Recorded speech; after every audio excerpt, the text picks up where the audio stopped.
played music practically all my life, and I've always wanted to write songs. And I've tried, but I never got to first base, simply maybe because I didn't have the hit from the Lord. But when we lost our grandson,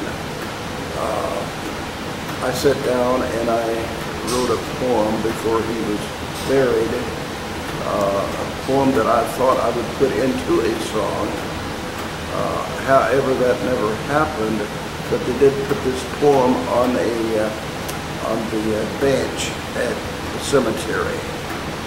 But starting with that, of course, anyone that hasn't lost a grandson, or a son or a daughter or a close relative of the family, don't know the hurt and the pain that you suffer. And you have to be a pretty strong individual to cope with this. But I felt that God gave me this song, Weep Not. It was a way to comfort my hurt. And I think probably each and every one has maybe a different way of coping with this kind of thing.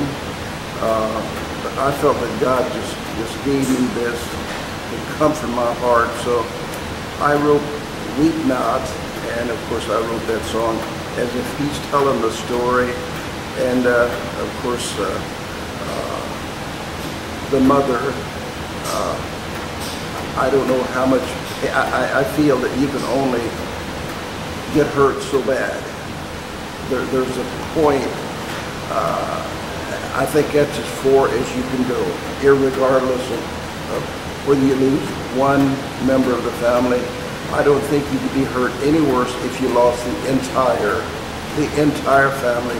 I don't, the pain will only go so far, and this is what happened. It went so far that it could go no further. Anyway, I wrote this song, Weep Not, and I told it as if he's telling the story. And I believe that if he could talk to us, that he would probably say, weep not because I'm no longer with you. So I wrote that song, and a few days later, I wrote something else.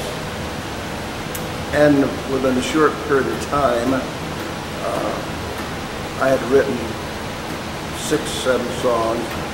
One night after dinner, I go downstairs, and within 10 minutes, God gave me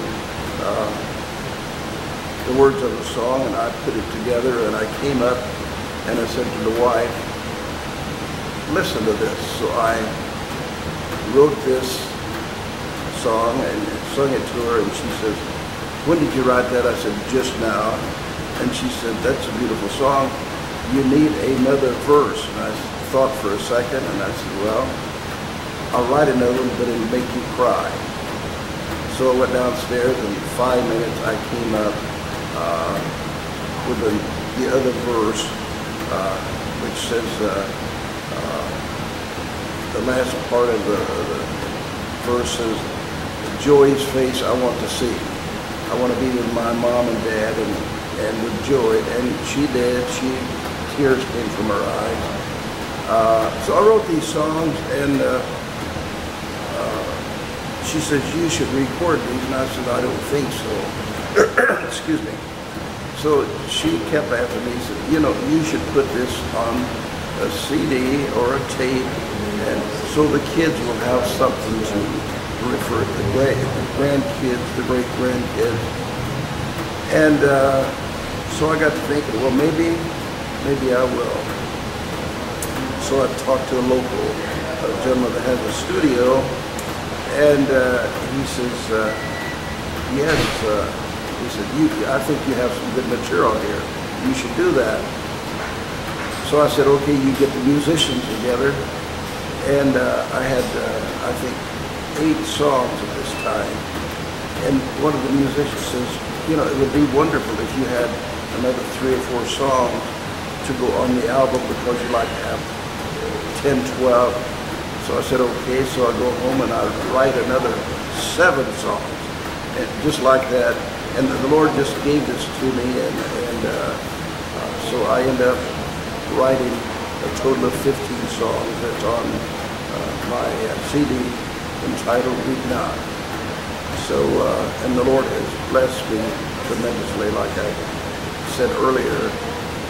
He blessed me with 4 children that I could not have had better kids, and of course I'd give my life for them. And of course He blesses me. Well, grandkids, and we also have 3 great grandkids. So you're looking at a man that has been blessed as much as any living human being. I thank God for it.